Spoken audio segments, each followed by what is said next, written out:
Coucou la team, j'espère que vous allez bien, moi ça va. Donc aujourd'hui on se retrouve pour un sujet qui m'a été beaucoup demandé sur Instagram et Snap entre autres, là où j'ai partagé en fait les repas de Nassim, donc mon baby qui a 11 mois maintenant. Donc je vous avais déjà fait pour Amine une vidéo concernant la diversification alimentaire qui se trouve en fait sur ma chaîne cuisine qui date de quelques années déjà, donc je vous l'insère en fiche. Et là, en fait, j'ai décidé de faire tout autre chose, mais vraiment tout autre chose. Et c'est super intéressant, donc je me suis dit que j'allais vous en parler, mais je vais vraiment survoler. Donc je vais vous mettre plein de liens si ça vous intéresse pour pouvoir en fait vous informer si ça vous intéresse. Donc cette fois-ci, j'ai décidé en fait de me lancer dans la DME. Qu'est-ce que la DME? Donc la DME, c'est la diversification menée par l'enfant. En fait, elle consiste tout simplement à autonomiser votre enfant et à activer en fait sa découverte, la découverte des aliments qu'on va lui proposer, que ce soit par le toucher, voilà, surtout par le toucher, voilà. En sachant quand même que le lait reste le principal aliment de bébé. Ça, il faut pas l'arrêter, absolument pas. Au moins jusqu'à ses 1 an. J'insiste, au moins jusqu'à ses 1 an, il faut qu'il ait du lait. Après, il n'y a pas de souci. Ensuite, la DME, à quel âge on peut commencer? Il faut commencer à 6 mois. Et le critère le plus important, c'est que vraiment bébé doit tenir assis convenablement dans sa chaise haute. Voilà, pour qu'il puisse bien déglutir et en fait, voilà, libérer les voies alimentaires et respiratoires. Donc il ne faut pas qu'il soit tassé, voilà, ça va lui rester au fond de la bouche. Il faut vraiment qu'il se tienne bien assis. Pourquoi la DME du coup? Donc la DME, pourquoi? Parce que Amine a des soucis de psychomotricité fine. Voilà, moi Amine, je lui ai fait une diversification, je dirais, classique. Purée, compote, maison du coup. Et voilà, c'était à la cuillère et lui ne faisait rien, il était en mode passif. Donc il faisait absolument rien, il ne découvrait pas. Et là, vraiment, je voulais vraiment influer sur ça. Je voulais vraiment que Nassim développe à tout prix sa psychomotricité fine parce qu'après, ça influe sur beaucoup de choses, sur tout ce qui est écriture, géométrie, enfin plein de choses quoi concernant l'apprentissage. Donc ça m'a un petit peu embêtée. Je me suis dit, bon, on va faire ça. Après, je sais pas si on verra bien ce que ça va donner. D'ici là, mais en tout cas je suis confiante. Voilà pour les raisons, c'est aussi voilà pour une des raisons. Ensuite c'est pour l'autonomiser et ce qui est génial aussi c'est qu'on peut manger tous ensemble, c'est-à-dire que quand je donnais les petits pots à Nassim je pouvais pas manger par exemple, alors que là lui je lui fais son assiette, on s'assoit tous ensemble et on mange tous ensemble, voilà, et je trouvais ça très convivial. Donc ce qu'il faut savoir aussi c'est que par exemple, après c'est un petit peu complexe, mais après on fait ses recherches parce que moi lorsque j'ai voulu me lancer je trouvais pas grand chose. Il faut vraiment aller à la pêche aux infos. Faut pas hésiter, un petit peu partout sur internet, sur Instagram et tout, mais ça commence à se démocratiser vraiment, surtout sur Instagram. Il y a 2 comptes que je suis et qui m'ont beaucoup aidé, de toute façon que je vais vous mettre en barre d'infos. Vous avez du coup Comme des grands et vous avez aussi qui est une infirmière en fait qui est formée à la DME, et vous avez aussi une orthophoniste que j'aime beaucoup suivre et qui vous met même des idées de recettes etc. et qui vous donne plein de trucs et astuces super intéressants. Donc je vous mets leur Instagram également en barre d'infos si ça vous dit, mais n'hésitez pas à aller à la pêche aux infos parce que c'est un petit peu compliqué de tout trouver voilà, dans un seul et même endroit. Voilà, donc il y a une fenêtre concernant les allergènes. Alors les allergènes, c'est tout c'est les aliments auxquels bébé peut être allergique. Ça peut être par exemple les œufs, ça peut être la protéine de lait de vache, ça peut être des sulfites genre la coco râpée. Ça peut être aussi tout ce qui est arachide, du coup les purées de cacahuètes, de beurre de cacahuète, voilà, ou les purées d'amandes. Donc il faut vraiment pouvoir proposer tous les allergènes possibles qui existent dans cette fenêtre entre 6 et 9 mois. Voilà, vaut mieux les entrer là. En fait, ça consiste à donner un de ces aliments que je vous ai cités et d'observer sur 1-2 jours, voir un petit peu si bébé le tolère ou pas, en petite quantité bien évidemment, mais voir si bébé le tolère ou pas et si on peut continuer ou pas. Voilà, et c'est là où on se rend compte que bébé fait des allergies alimentaires ou pas. Donc c'est super important. Ensuite, ce qui est bien aussi, c'est de donner de l'eau. Donc on dit toujours que le lait est suffisant, que c'est pas la peine de rajouter de l'eau, mais franchement vaut mieux donner de l'eau après chaque repas. Moi je sais que Nassim il adore l'eau vraiment, et puis ça permet de laver la bouche et de laver en fait le fond de la bouche également.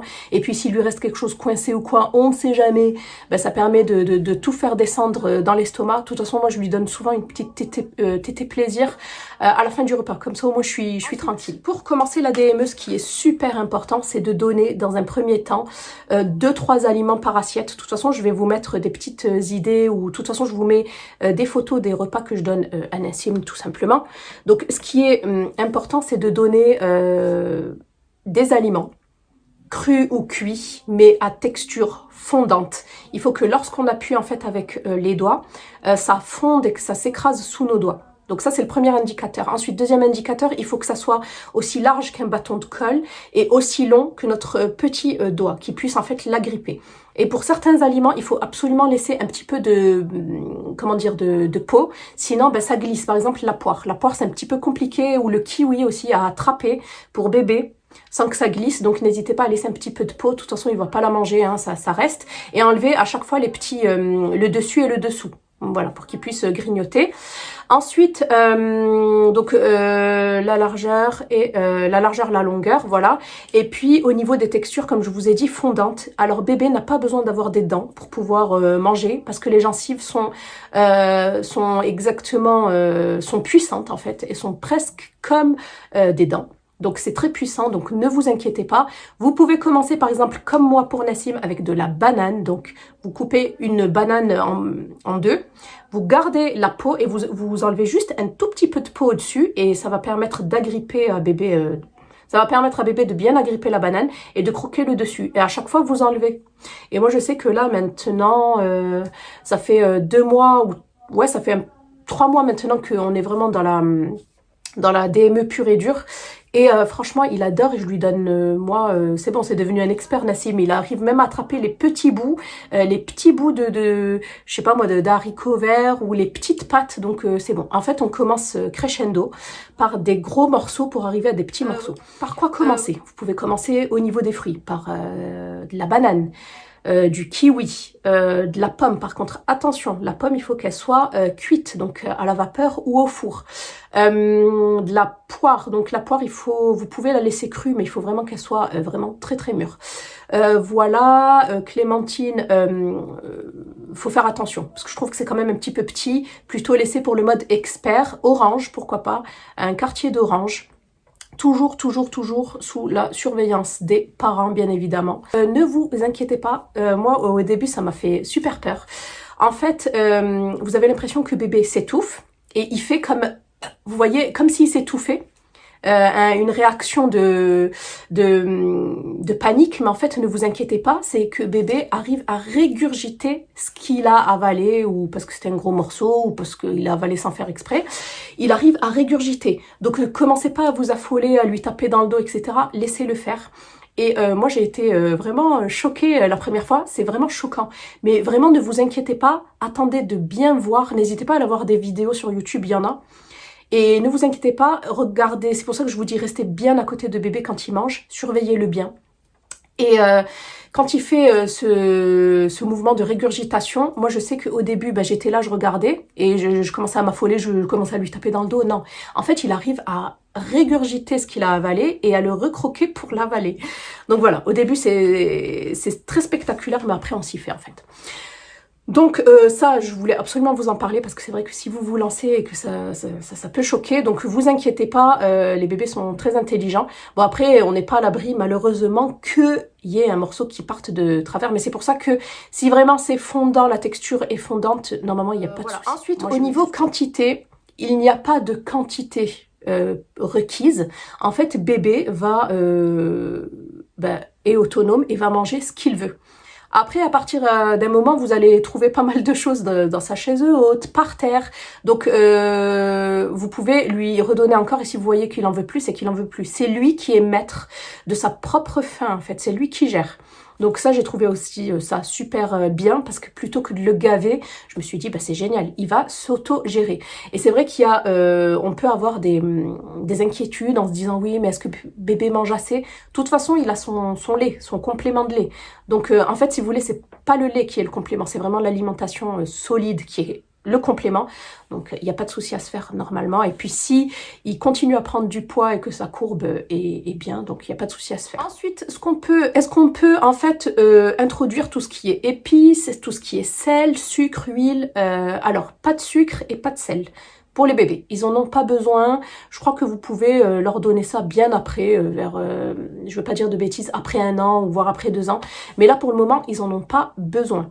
Parce qu'en général, certains aliments sont déjà salés, comme par exemple les fromages, voilà, les mentales. Par contre, il faut absolument que les fromages soient pasteurisés. Fromage, vous avez les mentales, Babybel, vous pouvez, je crois, donner du comté. Il faut que ça soit pasteurisé. Après, tout ce qui est vache kiri, vaut mieux éviter parce que c'est pas vraiment du fromage, c'est plutôt des préparations à base de crème. C'est pas du fromage pur et dur. Moi, ce que j'aime, c'est le Saint-Mauré. Voilà, c'est du fromage fouetté. Et j'aime bien, ça reste plus ou moins naturel. Et j'aime bien en fait lui tartiner sur du pain des fleurs. Voilà, ça aussi, il faut absolument que je vous en parle. Pour tout ce qui est texture lisse, si vous voulez donner, je sais pas moi, tout ce qui est beurre de cacahuète, tout ce qui est fromage fouetté, tout ce qui est compote aussi, tout ce qui est, je sais pas moi, moussaka par exemple, une moussaka que vous avez préparée, sans sel, vous pouvez enlever une partie sans sel pour baby par exemple, ou très peu salé. Comment le donner à bébé? Parce que c'est un petit peu compliqué, avec les doigts ça va être un petit peu compliqué, donc ce qui est bien c'est d'étaler toutes ces textures sur du pain des fleurs, ou sur un quignon de pain par exemple, parce que vous pouvez donner le quignon de pain à bébé. Il se fait les dents, c'est génial. Moi, Nassim, il a 8 dents. D'ailleurs, il a eu ses dents très très tôt. Donc franchement, nickel aussi pour le petit déjeuner, pour le goûter. Voilà, par exemple, la compote, vous la tartinez sur le pain des fleurs et vous lui donnez et il se débrouille. Voilà. Ensuite, au niveau de la fréquence des repas, ce qui est très important au début, c'est qu'il puisse avoir un repas midi et soir. Après, vous pouvez donner des collations. Vous pouvez très bien donner un petit déjeuner lorsqu'il se lève. C'est surtout après... dès qu'il se lève, c'est là que vous pouvez en fait lui donner à manger, c'est là qu'en général ils ont faim. Moi je sais que le matin, ben, il a sa tétée et en général lorsque je l'installe, soit il a un petit biscuit, vu qu'il a plus de 10 mois, soit je lui fais un pain des fleurs avec du Saint-Mauré ou beurre de cacahuète ou beurre d'amande par exemple. Voilà. Et pareil pour le 4 heures. Voilà, vous pouvez faire un petit peu à votre sauce quand vous avez compris un petit peu le principe. Et ensuite, ce que vous pouvez faire aussi au niveau des recettes, je vous mets ici des photos ci et là, ce que vous pouvez faire comme recette, c'est faire des gaufres sans sucre du coup, des crêpes, des pancakes, voilà, des galettes. Franchement, pour le petit-déj, tout y passe. Hein. Des fruits aussi. Souvent, je mets une préparation. Comme je vous ai dit, pancakes, crêpes, gaufres, avec un fruit. Soit une demi-banane, soit une clémentine, mon fils adore ça, soit du kiwi, soit de la poire. Franchement, vous pouvez y aller. Voilà, et ensuite, pour en revenir, donc on peut rajouter tout ce qui est huile de colza, huile de tournesol, huile d'olive, ça c'est super important, c'est du bon gras pour le bon développement de bébé. Et ensuite, on peut rajouter des épices, mais pas toutes. Donc, vaut mieux éviter le poivre, vaut mieux éviter le curry, toutes ces épices qui sont un petit peu trop fortes, mais commencez par des épices légères, comme du paprika doux, comme du cumin. Moi j'adore le cumin, j'en mets partout. Et aussi par exemple un petit peu de persil ou quoi encore, ou du basilic. Moi il m'arrive aussi de mettre ça dans des préparations, genre les galettes, aussi dans les légumes sautés. On voit vapeur et ensuite que je fais sauter dans un petit filet d'huile avec un petit peu d'épices qui va venir rehausser le tout. Ce qui est interdit chez les bébés, il faut pas donner de miel avant 1 an chez bébé, parce qu'il y a un risque de botulisme. C'est une bactérie, il me semble, ou une spore. Donc pas de miel, pas de cacahuètes, tout ce qui est fruits à coque, parce que en général les enfants peuvent y être allergiques, mais en plus tu donnes pas les fruits à coque, c'est trop petit, il y a trop des risques d'inhalation et de fausse route, etc. et d'étouffement. Pas de jus de fruits non plus, parce que c'est très très acide et que ça va venir attaquer les dents. Voilà, c'est pas bon non plus, à éviter. Moi, j'ai jamais donné de jus et franchement, ça me vient pas à l'idée de donner du jus, et pas de thé non plus, c'est un excitant et c'est pas bon pour les bébés. Voilà, et ce qui est important aussi, c'est de brosser les dents de bébé avec une petite brosse à dents. De toute façon, je vous mets à chaque fois des photos. Une petite brosse à dents, sans rien, juste avec de l'eau pour venir brosser un petit peu coincé en fait au niveau des dents, devant, derrière, par-dessus. Donc voilà. Et bien lui faire, et bien lui donner à boire. Et ensuite, au niveau du matériel, ben c'est pas compliqué, il faut pas grand-chose. Il vous faut une chaise haute. Il vous faut un bavoir, par contre, un bavoir spécial chaise haute, et surtout spécial DME, j'ai envie de dire. Et là, j'en ai trouvé un sur AliExpress à 9 €. Il est génial, j'adore. Donc, vraiment, il va venir protéger toute la chaise haute parce que j'en avais vraiment marre d'astiquer la chaise 4 fois par jour. Surtout quand il y a de la banane écrasée qui s'oxyde dessus, impossible de faire partir, surtout sur les lanières et tout. Enfin, galère, je suis tout le temps en train de frotter. Donc, je suis trop contente. Je vous la mets en photo, elle est vraiment super belle. En plus, vous avez plusieurs coloris et elle prend en fait toute la table. Et il suffit de tout enlever, voilà, ça fait une sorte de grosse nappe et vous allez laver et nettoyer juste le gros bavoir, le grand bavoir, et vous n'avez plus à, voilà, à nettoyer. Moi, je sais qu'à chaque fois, je changeais bébé, à chaque fois, j'astiquais la chaise, et là, ben, je la nettoie plus qu'une fois par jour, par exemple. Et ce que je vous conseille aussi, c'est d'avoir un grand tapis ou une sorte de bâche ou quelque chose qui puisse protéger aussi le sol, parce que voilà, il va y en avoir aussi pas mal par terre. Ne vous inquiétez pas si vous allez avoir l'impression que bébé ne mange pas grand chose au début. C'est normal, vous allez en voir beaucoup par terre, mais c'est normal, c'est bébé qui se gère au début. Voilà, ensuite si vous mettez pas en place des transporteurs ou si vous voulez quand même des couverts, moi j'ai acheté ceux-là sur Amazon, ils sont vraiment super bien, bébé peut les attraper et il peut aussi apprendre le geste en fait. Bon, ça va pas venir de suite, hein, mon Nassim il n'y arrive pas encore. Mais ce que vous pouvez faire, si vous voulez quand même lui donner des compotes, c'est de lui présenter la cuillère devant la bouche et de ne pas en fait enfoncer la cuillère. Voilà, après vous allez avoir des soucis au niveau des dents, vous pouvez en fait faire reculer les dents, soucis au niveau de la langue, donc juste lui présenter la cuillère et c'est à lui de faire le geste d'ouvrir la bouche et de s'avancer et d'aspirer le contenu de la cuillère par exemple. Donc voilà, c'est un sujet très riche, très vaste et je voulais vraiment avant de vous en parler être à l'aise avec le sujet. Donc franchement je suis beaucoup plus à l'aise maintenant et je suis trop contente d'avoir débuté. Voilà, parce qu'ils mangent pratiquement comme nous. La dernière fois j'ai fait des spaghettis bolognaises, même les spaghettis coupés en comme ça. Ah, ça m'a étonnée. Il y arrivait, il tenait en fait avec ses deux mains comme ça et il aspirait. C'était trop rigolo. Sinon, ce qui est bien, c'est de mettre plutôt des grosses pâtes, genre des penne, des tortilles, quoi d'autre, des ganzettes aussi, même si c'est petit, mais parce que mon fils est au niveau expert maintenant, donc il y arrive plus. Vous pouvez présenter, voilà, des pâtes un petit peu plus grosses que d'habitude. Et au niveau du coup des idées d'assiettes que je vous mets, donc moi par exemple, il m'arrive de lui proposer jusqu'à 5 ingrédients, en fait 5 aliments différents dans son assiette, après c'est lui qui choisit. Donc par exemple, vous pouvez faire pommes de terre vapeur sautées bien évidemment à l'huile et à une épice de votre choix, clémentine, pain des fleurs avec du Saint-Mauré tartiné par-dessus. Ensuite, une autre fois, j'avais fait frites au four, aubergine, une sorte de moussaka, une aubergine, un écrasé d'aubergine en fait, sur du pain, ça il avait adoré, et du poulet en bien cuit, presque fondant en fait, en petits morceaux, en filaments, qui puissent les attraper. Ensuite, ce qu'il aime aussi, c'est les œufs durs. Vous pouvez aussi faire des crêpes ou des omelettes, ça passe aussi très bien. Courgettes sautées. Et une fois, j'avais fait un velouté de pois cassés et du coup, je lui en ai tartiné un petit peu pour voir s'il arrivait à supporter. Il a super bien supporté. Ce que je lui avais aussi proposé, c'est des boulettes de viande, mais il est beaucoup moins fan. Mais vous pouvez, voilà, par exemple, les protéines, comment les présenter? Vous pouvez soit les faire en boulettes, soit en brochettes, soit carrément dans des galettes avec mélangées à des légumes. Voilà, je lui avais aussi mis du Saint-Mauré, des pommes vapeur, ça il adore les pommes vapeur, et des carottes vapeur également.